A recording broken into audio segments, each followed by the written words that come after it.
આ કથા ભાગવત કથામાં નથી, પણ અષ્ટસખાના પદોની અંદર આ કથા આવી છે. અષ્ટસખાની જે વાતો છે એમાં શિવજીના લાલાના દર્શનની કથા છે. જેને કોઈ ન સ્વીકારે એને મારો મહાદેવ સ્વીકારે છે. મહાદેવજીના મંદિરે તાળા મારવાની જરૂર જ નથી. ઘણી વખત આપણે પેપરમાં વાંચીએ છીએ કે ફલાણા માતાજી ત્યાંથી ઘરેણા ચોરી થઈ ગયા. શિવજીના ઘરેણા ચોરી થતા જ નથી. એને ભાડે ત્યાં દહગા વાઘાવી હતી આપણે.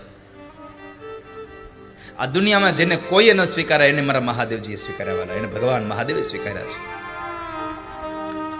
અને એટલે જ તો એને કરુણાનો અવતાર કહ્યો છે. ભલે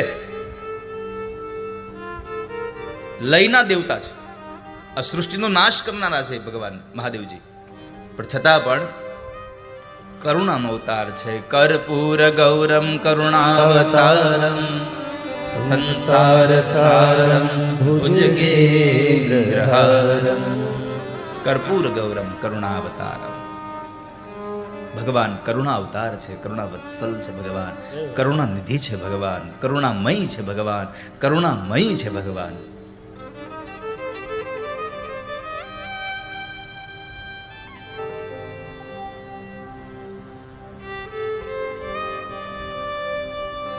ભગવાન મહાદેવજી કૈલાસ પર બિરાજમાન હતા અને એમ થયું કે મારા ઈષ્ટદેવ હવે તો પ્રગટ થઈ ચૂક્યા છે, લાવને દર્શન કરી આવું. ભગવાન રામનું પ્રાગટ્ય થયું ત્યારે પણ ભગવાન મહાદેવજી આવ્યા હતા, અને કૃષ્ણના પ્રાગટ્ય સમયે પણ ભગવાન મહાદેવજી આવે છે. કૈલાસની ગિરિકંદરાઓમાં ભગવાન બેઠેલા હતા.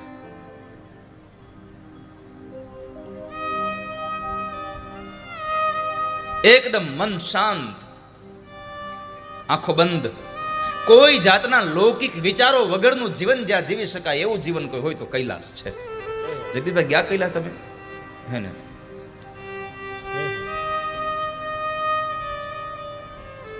કૈલાસમાં માણસનો એક અનુભવ થાય, એને લૌકિક વિચારો બહુ ઓછા આવે ત્યાં. અને બીજું, બાબા મહાદેવજી એની પાસે બહુ વધારે કોઈ ગમતું નથી, એટલે તમે જાજુ ટકી ન ગો. એને એકલું રહેવું ગમે છે, એને એકાંત ગમે છે. અને પરમાત્માને એકાંત ગમે. પરમાત્માને મેળવવા વાળા માણસે એકાંતમાં રહેવું, ભગવાનને ભજનારા માણસે એકાંતમાં રહેવું, એકાંતપણું શીખવું.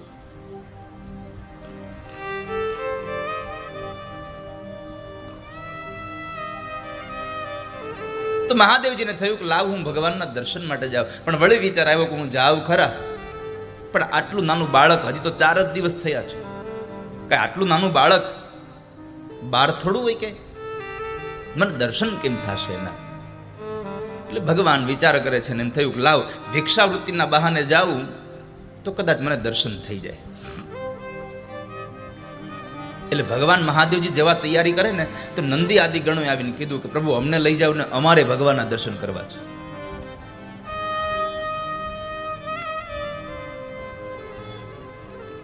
ભગવાન કહે છે નંદી, બધા એક સાથે જશું, કદાચ કોઈને દર્શન નહીં થાય, ચાલને આપણે હું એકલો જઈ આવું, અને મને દર્શન થશે એટલે હું તમને માર્ગ બતાવું, એ માર્ગ ઉપર તમે જાજો, તમને દર્શન થઈ જશે. ભગવાનની વાત નંદી આદિગણો માની ગયા. એ સમયે ભગવાન શેષનાગ આવેલા. શેષનાગ કહે પ્રભુ મને લઈ જાઓ. ભગવાન કહે છે અરે શેષ હજી એકને સમજાવી દો કે હું જઈ આવું પછી તમને માર્ગ બતાવું. ના, મને હારે લઈ જાઓ. અરે પણ શું કામ તમને હારે લઈ જાઓ? તો કહે છે મારે જોવા આવવું છે કે જે નારાયણ મારા શરીરની પથારી કરી અને સમુદ્રમાં સૂવે છે એ નારાયણ આજ ઘોડિયામાં કેવા લાગે છે, મારે દર્શન કરવા છે એના, મારે એને જોવા છે. અને પછી ભગવાને અવધૂત જોગીનું વેશ ધારણ કર્યો છે. તો ભગવાને કાનની અંદર નાગણીઓના કુંડળ પહેર્યા છે, બાજુબંધ નાગણીઓના પહેર્યા છે, અને ગળાની અંદર શેષ નાગને વીંટળાયો. આખા શરીરે ભગવાને ભભૂત લગાડી છે.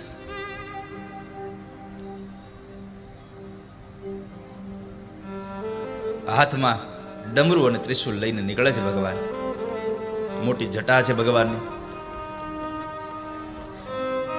અલખનાદ જગાવતા જગાવતા ભગવાન મહાદેવજી ગોકુળમાં આવ્યા છે.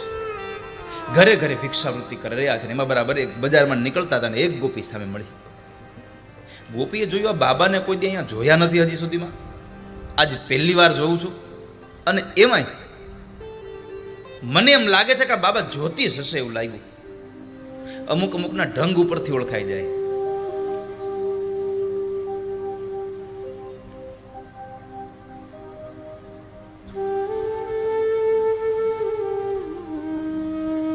સુશીલાને મનમાં હતું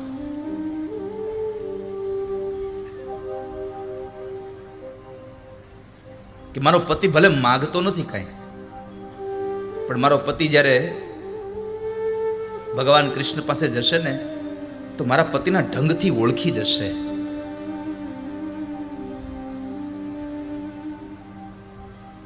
માણસના ચહેરા ઉપરથી ખબર પડી જાય કે આ માણસ પ્રસન્ન છે કે માણસ ઉદાસ છે. ઢંગથી ઓળખી જવાય.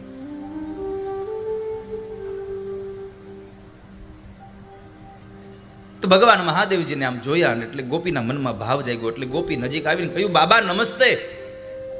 ભગવાન કહે છે, નમસ્તે ગોપી. ગોપીએ સામેથી રસ્તો આપ્યો. બાબા જ્યોતિષી હોય એવું લાગે છે. અને ભગવાનના મનમાં લાઈટ થઈ કે મારું જ્યોતિષી બનવામાં લાભ છે. કદાચ ઓલાના જોશ જન્માક્ષર મારી પાસે જોવડાવવા આવે અને મને દર્શન થઈ જાય.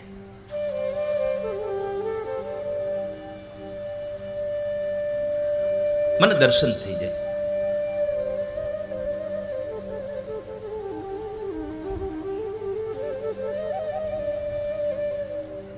તો ભગવાનના દર્શન કરવા માટે બાબા મહાદેવજી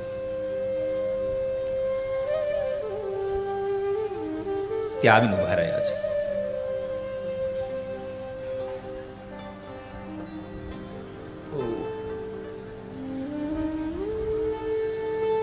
બાબા કહે છે, હા ગોપી, મારી કથાનું ચિત્ત ભ્રમ કરશે. બંધ કરી દઈ બધા. ચિંતા કાપી ન કાર્ય હો. ભગવાન વલ્ભાચાર્ય મહારાજે કહ્યું છે જિંદગીમાં ચિંતા ન કરવી. હા હા માં બેહી જાઓ, મારી માં બેહી જાઓ, બેહી જાઓ.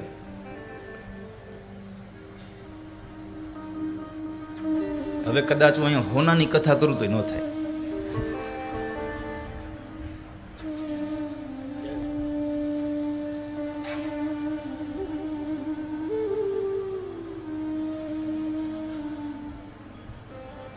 સ્મશાનમાં ગયા હોય તે નથી આપણે કહેતા, એટલે આપણે વયા જવું, હું આપણું હારે આવશે, પડ્યું જ રહેવાનું બધું. તો અત્યારે વયા જાય તો કથામાં વયા જાય કે ભાઈ ભગવાનની હારે.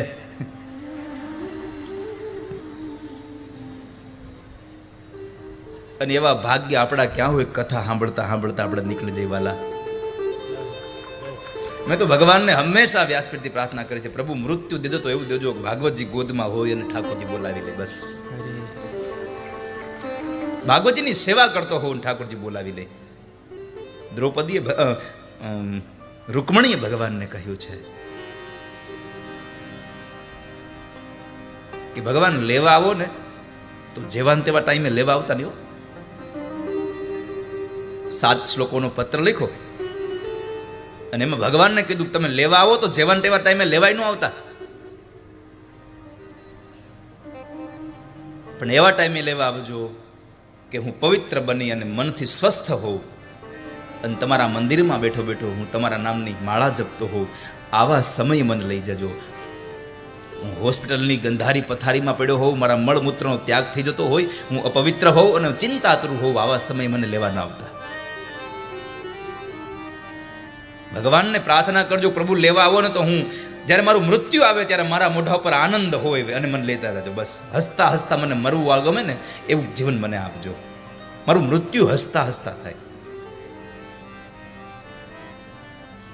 ગમે તે સ્થિતિ હોય મારા ચહેરા ઉપર હાસ્ય રહે, આનંદ રહે. એટલે બાબાને કહ્યું કે બાબા તમે જ્યોતિષી હોય એવું લાગે છે. અરે હા ગોપી, હું તો જ્યોતિષી છું. તો પણ બાબા તમને કોઈ દી જોયા તો નહીં ગોકુળમાં? અરે પહેલી બાર આયે હુએ હે હમ. અને એમાંય ગુજરાતી માણા જ્યારે એ સંસારમાંથી છૂટી જાય અને જ્યારે એ સંન્યાસી બને પછી જે પાછો એ બાવા હિન્દી કરે ચાલુ, એની જે મજા હોય, થોડાક અમે ભી ફાવતા હે કે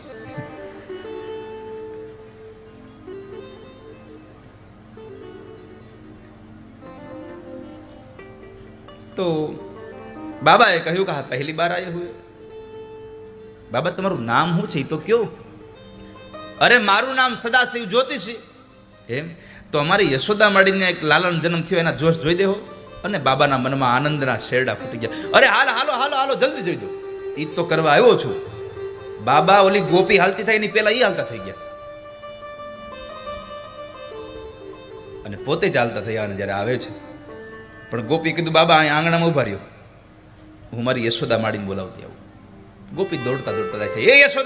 એ યશોદા જરા બહાર તો આવ, જો કોને લઈને આવી છું. ગોપી સામે આમ જોયું અને યશોદા કીધું, એ ગોપી અવાજ ધીમો રાખ, મારો લાલો સૂતો છે, ઉઠી જશે.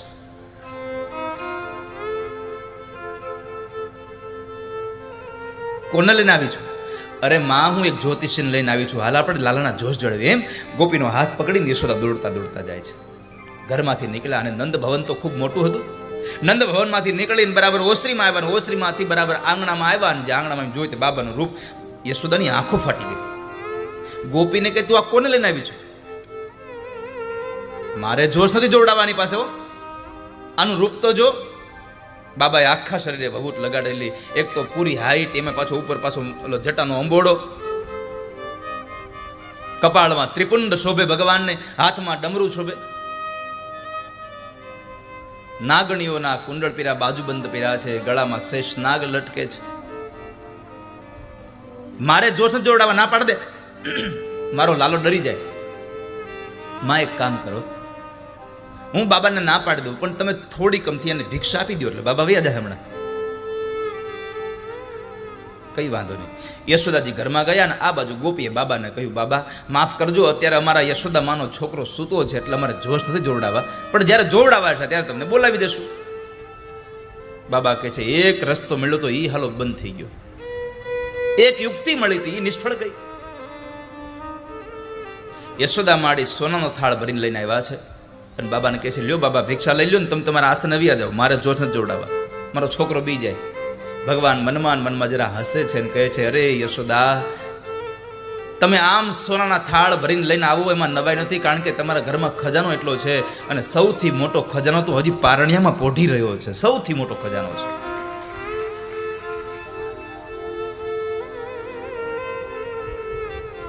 ભગવાન કહે છે, અરે મૈયા આ મારું મારે શું કરવું, મારે રહેવું સ્મશાનમાં, મારે રહેવું પર્વતોમાં, મારે આ ખજાના કરવા શું? પણ ભગવાન મહાદેવજી એક વાત બહુ સરસ કરી છે. ભગવાન કહે છે, લાવને જે કામથી આવ્યો છું ને એ કામની ચોખવટ કરી દો. ખોટું શું કામે ને ગોળ ગોળ ફેરવવાનું, લાવ ચોખવટ કરી દો. અને આમ પણ આ જગતનો નિયમ છે, કપટ કરે કોઈ દી કૃષ્ણ ન મળે વાલા. જ્યાં કપટ હોય ત્યાં કૃષ્ણ ન હોય. એટલે બાબા કહે છે કે માં મારે તારા આ ખજાના બજાના કાંઈ જોતું નથી. અને આપણા કવિ સુરદાસજી મહારાજે બહુ સુંદર પદ લખ્યું છે,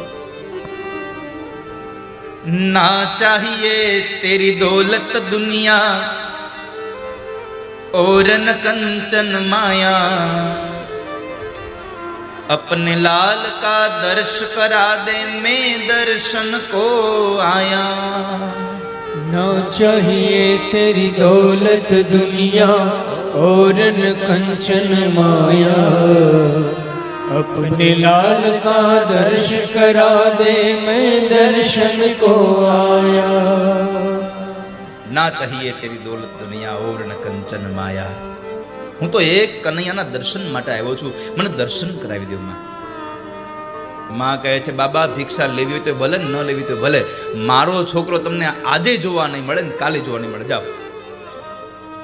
માના વાક્યો પૂરા થયા, બાબાએ ચાલુ કર્યું, તો સાંભળી લો યશોદા, જ્યાં સુધી મને તમારા છોકરાના દર્શન નહીં થાય ત્યાં સુધી હવે આ બાવો તારું આંગળું મૂકીને બારો નહીં જાય. બાબાએ તો ત્રિશુલ ખોડી દીધું નંદ બાબાના આંગણામાં, ડમરૂનો અહામ લેખનો નાદ કર્યો અને પદ્માસન વાળીને ભગવાન મહાદેવજી આંખો બંધ કરીને બેસી ગયા છે. આંખો બંધ કરી ભગવાન ઠાકોરજીનું ધ્યાન ધરે. હે ઠાકોરજી, હે મારા નાથ, તમે કંઈક કરો તો દર્શન થશે, નહીં તો આ મા મને દર્શન નહીં કરવા દે. તમે કંઈક કરો.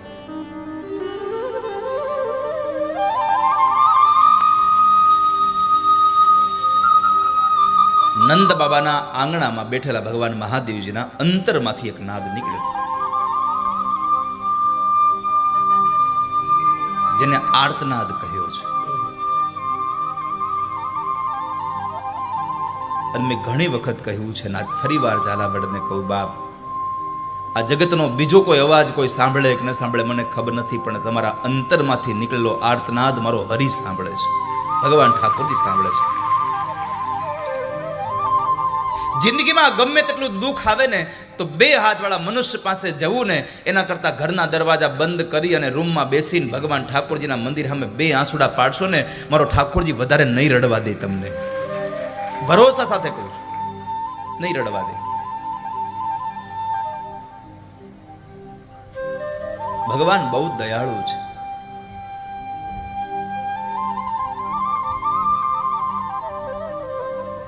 અને પ્રાર્થનામાં તાકાત જ એટલી છે કે તમે ગમે ત્યાંથી પ્રાર્થના કરો પણ પહોંચી જાય છે મૂળ જગ્યાએ. તમે ગમે ત્યાંથી કરો પ્રાર્થના, અને પ્રાર્થનાનો સ્વીકાર કર્યા વગર ઠાકોરજી રહી નથી શકતા. આપણે સ્કૂલમાં જ્યારે ભણતા ને ત્યારે સ્કૂલોમાં સુંદર મજાના એવા સુવિચારો લખેલા હતા રોજ રોજ. એમાં એક સુવિચાર મને આજ હું જે પ્રાથમિક શાળામાં ભણતો ત્યાં લખેલો હતો.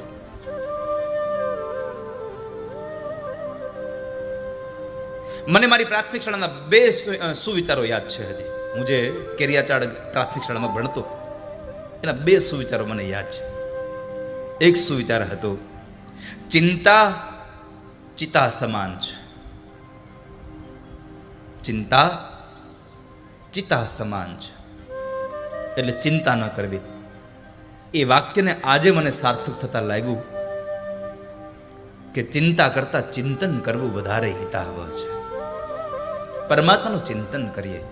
ચિંતા કાપી ન કાર્યા, કોઈ કાર્યની ચિંતા ન કરીએ, બધા જ કાર્યમાં ભગવાનનું ચિંતન કરીએ. અને બીજો સુવિચાર હતો એ કેરિયાચારની પ્રાથમિક શાળાનો, પ્રાર્થના એ પ્રભુનો ખોરાક છે. પ્રાર્થના એ પ્રભુનો ખોરાક છે. એટલે પ્રાર્થના કરશો તો પરમાત્મા સ્વીકારશે, પ્રભુ સ્વીકારી લેશે, એમાં સંશય નથી વાલા. ભગવાન મહાદેવજીએ પ્રાર્થના કરી. ઈશ્વરને પ્રાર્થના ઈશ્વર કરે છે. અહીંયા કવિ રામ ભગતના શબ્દો યાદ આવે, વિશ્વાસુ ના વિશ્વાસુ, ઓ વિશ્વાસુ ના વિશ્વાસુ. ભગવાન રામને વિશ્વાસ છે કૃષ્ણ ઉપર, કૃષ્ણને વિશ્વાસ છે રામ ઉપર, અને રામ અને કૃષ્ણને બેયને ભરોસો છે ભગવાન મહાદેવજી ઉપર. એકબીજાના પરસ્પર પૂરકો છે.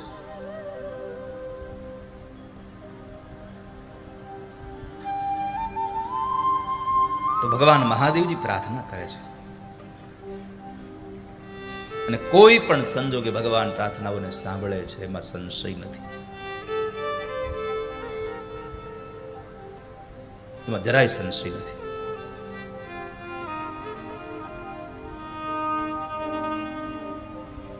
તો પ્રાર્થનાને સાંભળ્યા પછી પણ પાછો ભગવાન તમારી પ્રાર્થના જેને પ્રમાણે હોય એ પ્રમાણે કામે કરે છે.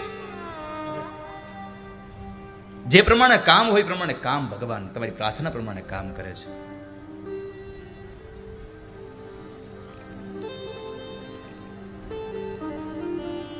તો બેસ જણ કાગળ લઈ જા. હા બસ.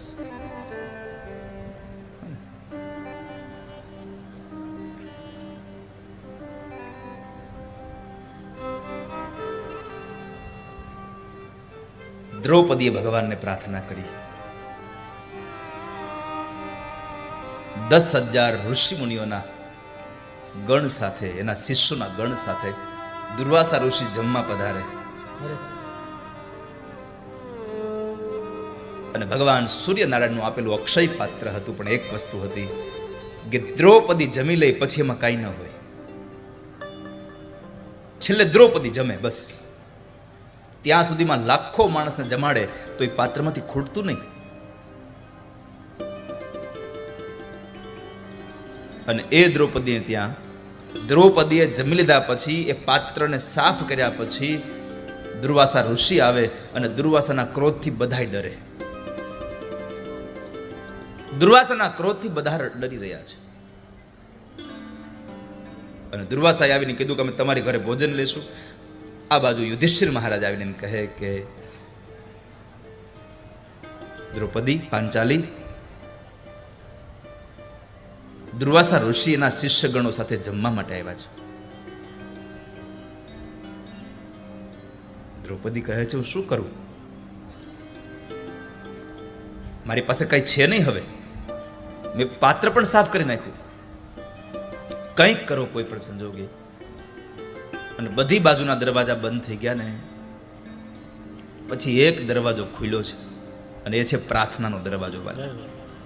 બે હાથ જોડીને ભગવાન કૃષ્ણને યાદ કરીને કીધું કે હે કૃષ્ણ, તમે કંઈક કરજો. અને અંતરમાંથી જે નાદ થયો ને એ જ સમયે ભગવાન આવીને ઉભા છે. આવીને ભગવાને કીધું, અરે અરે કૃષ્ણા. દ્રૌપદીનું એક નામ છે કૃષ્ણા. અરે ઓ કૃષ્ણા, મને બહુ ભૂખ લાગી છે, જમવાનું આપો ને. દ્રૌપદી બે હાથ જોડીને કહે છે, પ્રભુ મારી પાસે નથી આજે, એ પાત્રને ધોઈ નાખ્યું છે.